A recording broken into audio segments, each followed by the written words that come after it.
ഈ നിതിൻ രാജിൻ്റെ ആത്മഹത്യയുമായി ബന്ധപ്പെട്ട് ഇന്നലെ ഡോക്ടർ റാമിനെ അറസ്റ്റ് ചെയ്തു. പക്ഷെ അതിൽ നടപടിക്രമം കൃത്യമായി പാലിച്ചില്ല എന്ന് പറഞ്ഞിട്ട് കോടതി അയാളെ വിട്ടു. അത് പോലീസിൻ്റെ ഭാഗത്തു നിന്നൊരു വലിയ വീഴ്ച സംഭവിച്ചിട്ടുണ്ട്. അതെന്താണെന്ന് പരിശോധിക്കാൻ ഞാൻ ആവശ്യപ്പെട്ടിട്ടുണ്ട്. സാധാരണഗതിയിൽ പോലീസ് സ്വീകരിക്കേണ്ട നടപടികളെല്ലാം സ്വീകരിച്ചു എന്നാണ് മനസ്സിലാക്കാൻ കഴിഞ്ഞത്.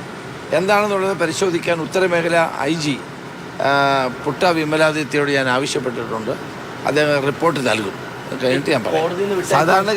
സാധാരണഗതിയിൽ പോലീസ് പ്രതിയെ അറസ്റ്റ് ചെയ്യുമ്പോൾ പാലിക്കേണ്ട എല്ലാ നിബന്ധനകളും സുപ്രീം കോടതി ഉത്തരവുകളുണ്ട്. അതിൻ്റെ അടിസ്ഥാനത്തിലാണ് ചെയ്യുന്നത്. ഈ കാര്യത്തിൽ എന്ത് സംഭവിച്ചു എന്നുള്ളത് ഞാൻ പരിശോധിച്ച് റിപ്പോർട്ട് നൽകാൻ ഉത്തരമേഖല IG പുട്ട വിമലാദിത്യയോട് ആവശ്യപ്പെട്ടു. മാത്രമല്ല ആ കുട്ടിയുടെ പിതാവും മറ്റുള്ള ബന്ധപ്പെട്ട ആളുകൾ എന്നെ കാണാൻ വന്നിരുന്നു. അവർക്ക് ഇപ്പോഴത്തെ ക്രൈംബ്രാഞ്ചിൽ വിശ്വാസമില്ല എന്ന് പറഞ്ഞു. അതുകൊണ്ട് നമ്മളിപ്പോൾ പുതിയൊരു അന്വേഷണ സംഘത്തെ നിയോഗിക്കാൻ തീരുമാനിച്ചിട്ടുണ്ട്.